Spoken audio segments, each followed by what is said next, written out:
All right, why am I talking to you? That's a good question also. And not totally sure. I mean, Dan called me up and said, you should talk about this.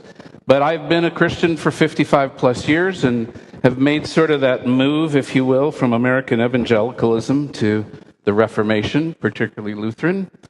And it's impacted the way I think about things.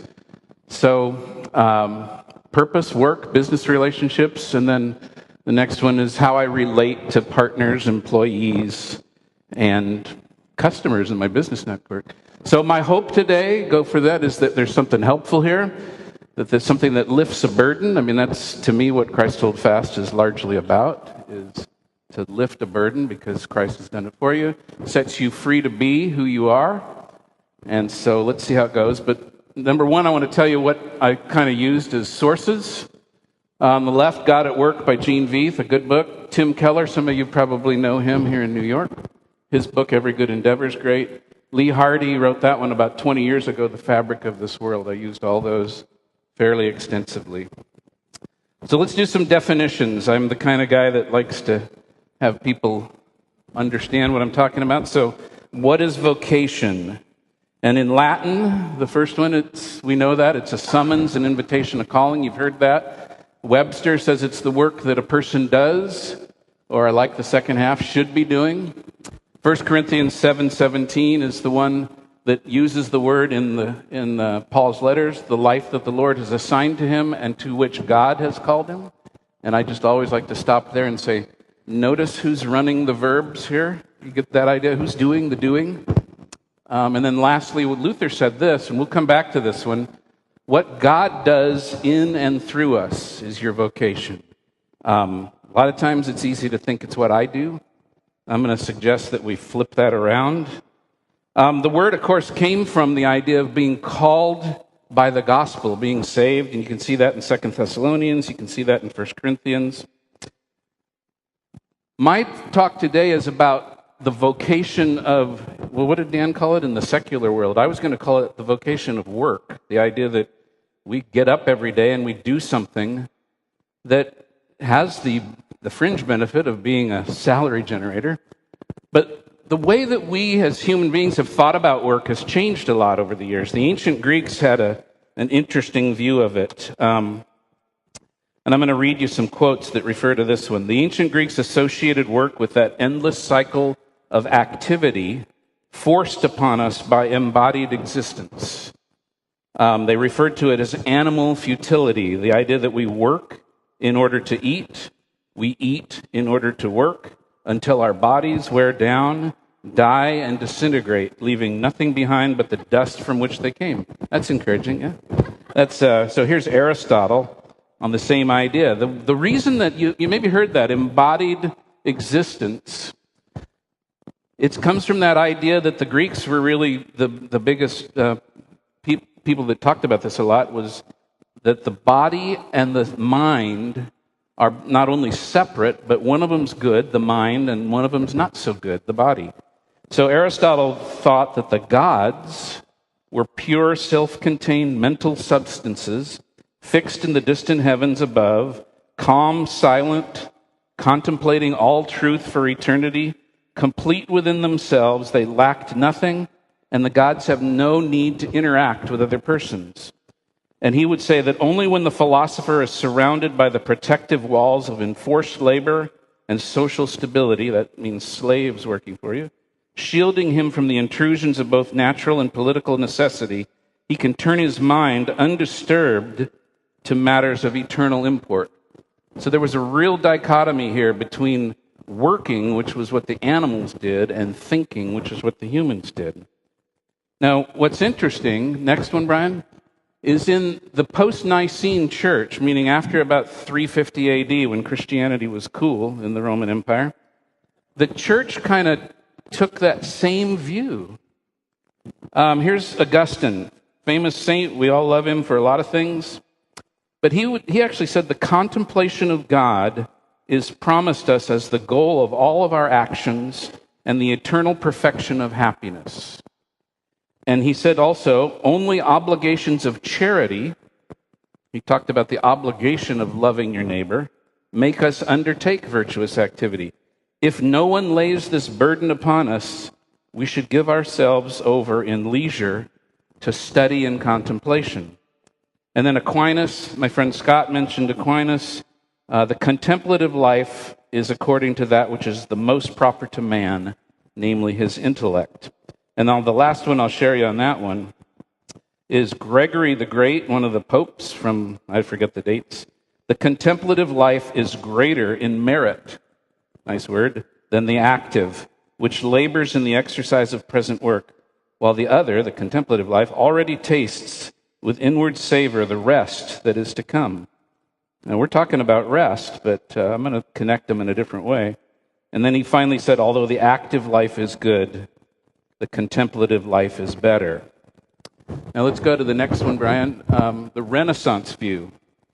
In the Renaissance, all of a sudden, people started to think a little different. This came about in the 15th century, so maybe 100 years before Luther. And they began to think that human beings were more like the God of Christianity, and they recognized that the God of Christianity worked. He created the world, and he worked, and he rested. So the Renaissance view was human beings were not to become like God through mere thinking, but through productive activity, after God, working like God did. To be created in the image of God meant not only possessing an intellect, but hands as well, so that what was envisaged by the mind could be ushered into reality by the formative powers of the body. God created nature out of nothing. Humankind would now create a culture, a world out of nature. So we were becoming a demigod, was the idea. And then finally, the post-Enlightenment view, and this is Karl Marx primarily.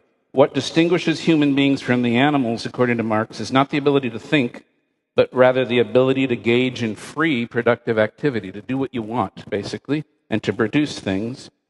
And he said, unlike the animals who are unreflectively immersed in their own patterns of behavior, human beings are conscious of what they are doing. They can step back from it, and so they can then, instead of contemplating God, we are to find our fulfillment in contemplating ourselves in the works of our hands. I don't know about you, but I'm confused at this point because you've got Western cultural tradition swinging back and forth. On the one hand, work seemed to debase human life just to mere animal existence, scratching out a living on the surface of the earth. On the other hand, work seemed to be the agent by which humanity elevates itself to a position of being a god. So, on to my experience. This is where I hope there's something that connects to some of you. I had to live through, in probably the first 20, 30 years of my Christian life, with the idea of dualism, not the kind that you think of Platonic dualism or whatever, but here's a quote by a guy named William Deal. If lay people cannot find any spiritual meaning in their work, they are condemned to living a certain dual life, not connecting what they do on Sunday with what they do the rest of the week. And in my experience, the idea of calling or a vocation was kind of limited to the exercise of your spiritual gifts in order to build up the church. I mean, that's how you kind of thought about it. And that's what our church taught us. Yeah, you go to work during the week, but you need to have your ministry here, right? And so I listen to that today and I go, wow, that sounds like the medieval church. That the spiritual is this good thing and the world is this bad thing. And in fact, I'll just make a comment. I heard Scott and Jessica this morning use the word mundane several times. You remember that word? And it struck me as interesting that the word mundane comes from the Latin for world. So we now today think of stuff that's mundane as kind of beneath us. And it came from that Middle Ages idea that the world was beneath us. So the implicit conclusion was that to be fully Christian, you had to operate in your ministry in the church. So that's my next one up there, I think. Yeah. That the sacred is more important. We had the fun one of spiritual and carnal. I remember that. Don't be a carnal Christian. That was really cool. Go to the next one, Brian. Everybody must have a ministry. There's a Christian version of everything. And there's still, you can go on the web today and find all sorts of things for how to find your your Christian ministry. They'll give you tests and personality, this and that. And here's one that I've found called the Barnabas Network, to discover how God has prepared you for serving God and others. So far, so good. In and through the local church. Yeah, that's not all, but okay. And here's my favorite, so that we can do God's work God's way and God's power with God's results. And if that isn't a burden, I'm not quite sure what it is. It never got this bad, though, when my church, this is from my favorite little satire site called the Babylon Bee. Church declares every possible activity a ministry. I have the whole article here, but I won't read it to you. I will try to find the one thing that cracked me up the most. Yeah, here it is. After they figured out that they could do something like an NFL watching ministry on Sunday afternoons, that's when things really started happening. That's when our interpretive dance ministry, our experimental drama ministry, our dubstep ministry, our Pilates ministry, our hot yoga ministry, our cold yoga ministry, our recycling ministry, our cycling ministry, and our unicycling ministry all got started after that. I highly commend the Babylon Bee to you. They make fun of the church in really deep ways. It gets worse, though. Go to the next one, Brian. There's a stark division between the Christian life and your secular life as a result of this thinking. This is that idea. I'll quote from Tim Keller on this. The dualistic approach, however, is even more prevalent and, based on our experience, even more difficult to dismantle. In this approach, Christians think of themselves as Christians only within church activity. Their Christian life is what they do on Sundays and weeknights when they engage in spiritual activities. And by contrast, yeah, keep it going, Brian. What they do in the work week is completely separate and disconnected. Next one. I do my work thing and then on. So as I look at it, I say something's not right here. Again, Tim Keller says the first form of dualism, which is that idea that there's a Christian version of everything, fails to grasp the importance of what we have in common with the world, that there are good people and good workers in the world, that it doesn't have to be Christian. And it's this idea, common grace, is that every person on earth, and you'll hear more about this as I get more into the vocation of work, every person on earth is a major instrument of God's providence. It's how he sustains the human world. There's a lot of Luther quotes about bakers and things there, and we might get to some of them. The other reaction, though, is that idea that I can have my church life and then I have to have my work life, and it's like a schizophrenia where we almost act as secret Christians in the workplace.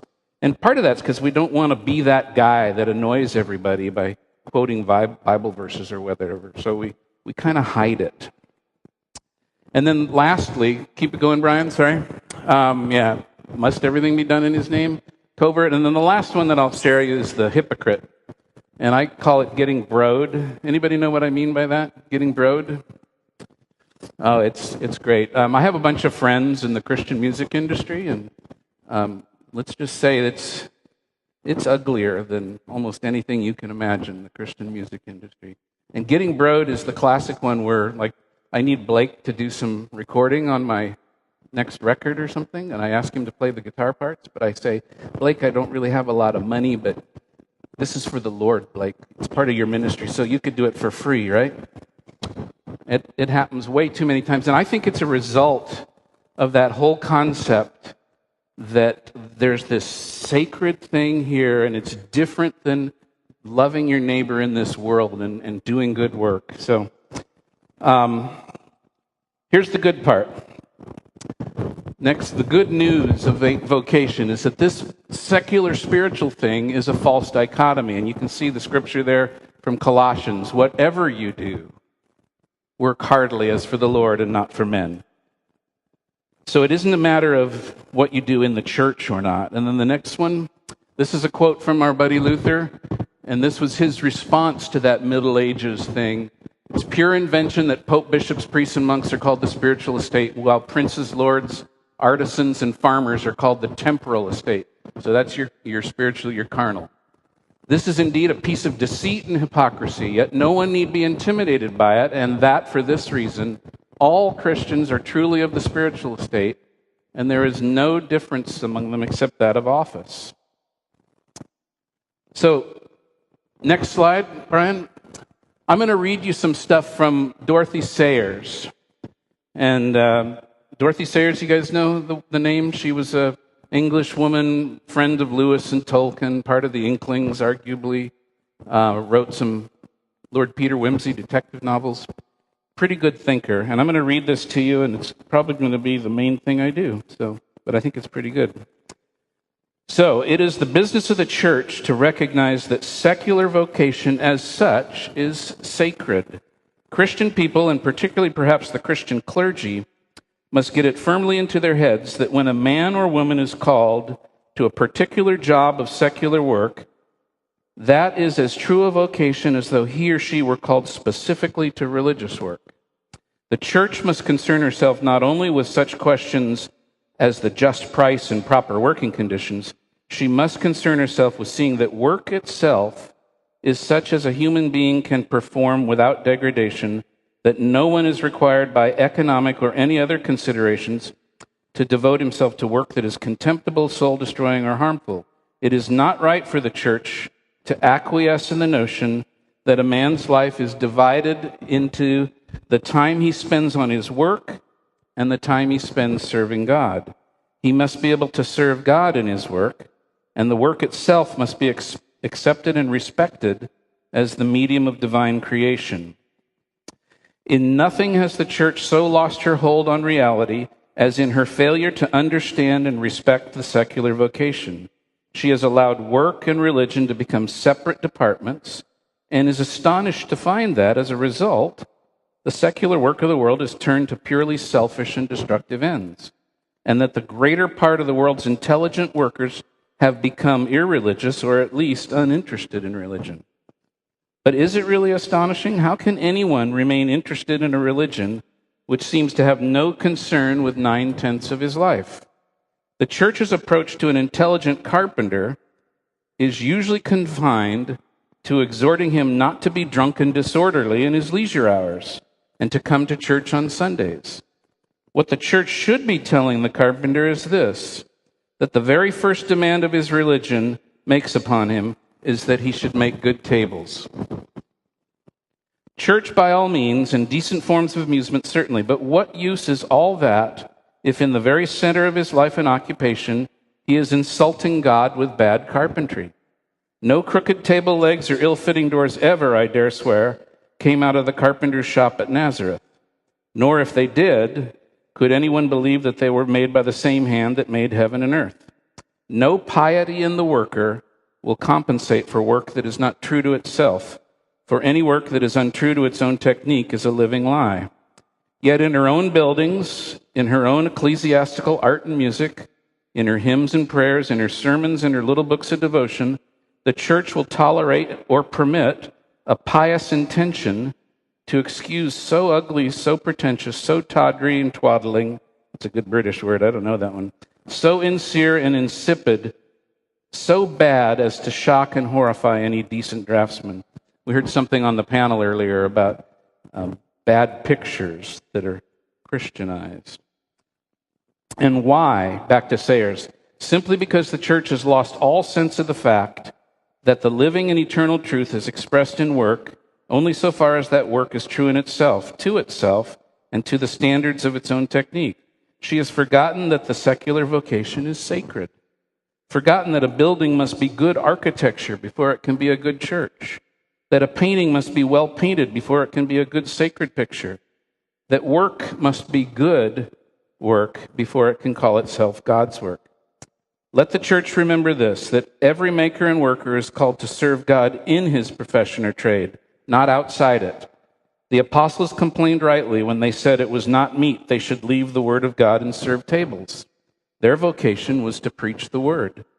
But those whose vocation it is to prepare the meals beautifully might with equal justice protest, it is not meet to leave the service of our tables to preach the word. The official church wastes time and energy and moreover commits sacrilege in demanding that secular workers should neglect their proper vocation in order to do Christian work, by which she means ecclesiastical work. The only Christian work is good work well done. That's Christian work. Let the church see to it that the workers are Christian people and do their work well. As to God, then all work will be Christian work, whether it is church embroidery or sewage farming. As Jacques Maritain says, if you want to produce Christian work, be a Christian and try to make a work of beauty into which you have put your heart. Do not adopt a Christian pose. He is right. And let the church remember that the beauty of the work will be judged by its own and not by ecclesiastical standards. She kind of sets up, if you will, a conflict in the Great Commandment between loving God and loving your neighbor. She wants to tell you that you need to serve God first and you think about your neighbor later. And I'm going to suggest that in many things, I loved what Sayer said, but I think she misses something here. And this is where Luther is super helpful. The good news here is we don't have to stress out, as I like to say, with mental gymnastics to check our motivations and priorities with respect to serving God and serving neighbor. It's a both and. So let's go to the next one. Gene Veith, in one of those books I mentioned, whoever our neighbors are in our vocations, we are all to see Christ in one another. He accepts what we do for others as if we had done it for him. It turns out that when we love and serve our neighbors, we are loving and serving him, God, after all. And that's the Matthew 25 piece that Jesus talks about. So next slide, Brian. So there's no conflict, and one more push. And it's off the bottom of the page, naturally. How about that? Doesn't fit so well. So the other piece of good news that shows up in that is that it's not primarily about you. Let me read the next quote from Veith. Go to the next page. What is distinctive in this thought that Luther gave us is that instead of seeing vocation as a matter of what we should do, what we must do as a Christian worker or citizen or parent, Luther emphasizes what God does in and through us in vocation. So now a little bit more about me, and I'm almost done. Next one.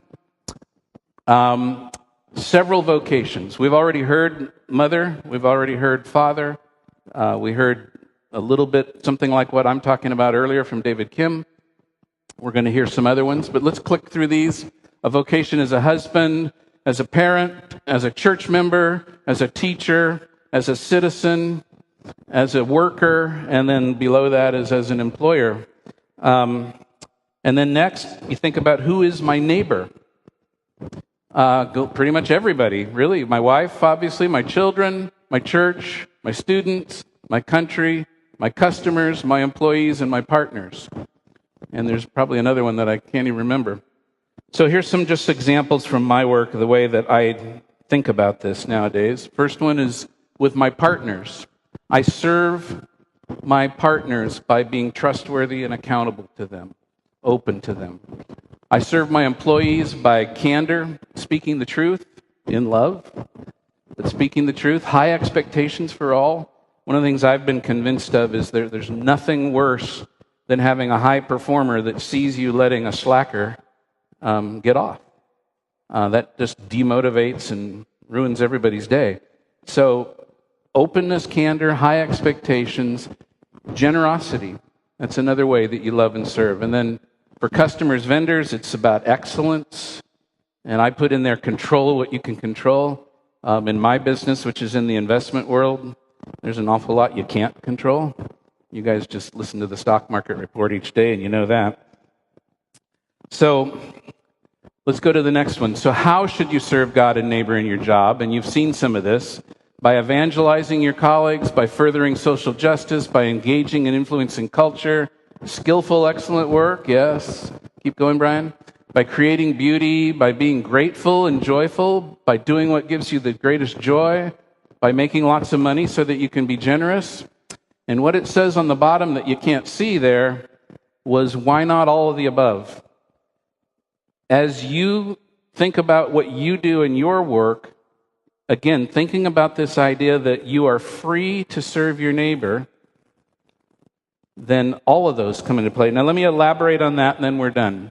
The trap, go Brian, is, and you heard this a little earlier, many today seek a kind of salvation from career success, self-esteem, self-justification. We're addicted to that. And there's some sociologists that have really sort of identified this. This is from Robert Bella. He says, the meaning of work has been too long informed by the spirit of modern individualism, which promotes the idea of work as a means of private advancement rather than public contribution. And the last one, the spirit which will rend the social fabric of our society, erode our institutions if allowed to have full sway. So I'm suggesting that this idea that we see work as self-justification, what I was sharing earlier with my niece Shannon, is it's the work beneath the work. It's why you do what you do. If that's about justifying yourself and making you the center of things, sociologists are even worried about this. So vocation is freedom. This is the main point. It frees us from the relentless pressure of having to prove ourselves and secure identity from our work because we're already proven and secure. Free from a condescending attitude towards less sophisticated, free from envy over more exalted work. The idea is that if we have everything we need on account of Christ, you've heard it said a few times, if we are already secure and at rest because we know God has accepted us and what we do as work has no value in adding to that, then we're free to give everything to our neighbor. And this is where I always do my favorite prayer in the Bible, which is, Lord, I believe, help me in my unbelief. I think that's the proper prayer of every Christian, because this is insanely good news that is really hard to believe. So, seeing your job as a calling, called by someone, that's one thing I didn't hear this morning. I heard a lot about God has called you, but I just love to emphasize the idea that we don't choose what we do in the long run. It's God has called us to this thing. And so it reframes things to the reality that our work, what it really is, it's all gift. It's this idea that we've been given something to do that serves our neighbor's given stuff to do that serves us. It's the way God has designed society. It involves every human being. That's the common grace idea. And so our freedom as Christians to know that none of this depends on us allows us to just go at it full bore. We're free to be, as Scott likes to say. So through me, God gives gifts to neighbors. And of course, through my neighbor, God gives gifts to me. It's all gift all the way around. So I'll end with this quote from Luther. Why should I not therefore freely, joyfully, with all my heart and with an eager will, give myself as Christ to my neighbor, just as Christ offered himself to me, since through faith I have an abundance of all good things in Christ Jesus. So here's my plugs. That book on the left, The Christian Life, Cross or Glory, it's a monumental book by Stephen Hine. It touches on a lot of this. It's not directly about vocation. It's about how you live your life loving God and loving neighbor and how those intersect. So it covers all those vocations we talked about. 1517 is the publisher of it, and I'm obviously involved in that. And then the last shameless plug is a couple of things that we do over at 1517 about vocation that I commend to you. Virtue in the Wasteland is a really fun podcast. And the League of Faithful Masks is one of our projects. I didn't even mention it, but where does that funny word come from? It's this idea that we, as we serve our neighbor, are the mask of God. It comes from that basic concept that God is hidden in everything in the world. God is hidden in your neighbor. That's why serving your neighbor is serving God. That's why what you do in your work is sacred, because God is hidden in the ordinary things of life. So thanks for listening.